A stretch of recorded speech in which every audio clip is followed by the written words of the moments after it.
पितृ भी अपने आप में देवता ही हैं जी। तो पितृ देवताओं की भी पूजा होती है। इसलिए जब पिंडदान होता है तो पिंडदान में भगवान का भी पिंडदान होता है, तो उसमें भगवान की पूजा तो होती है जी।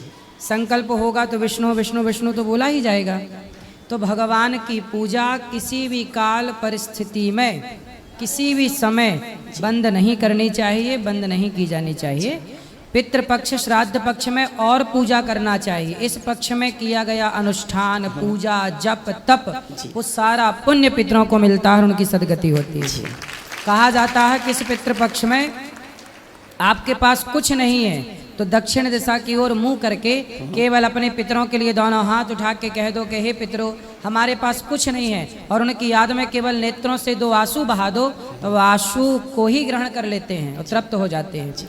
घास उठा के उखाड़ के और गैया को खिला देने से वो घास का पिंड मान लिया जाता है कि घास का पिंड आपने गैया को खिला दिया तो उस पुण्य से पितरों की गति हो जाती है।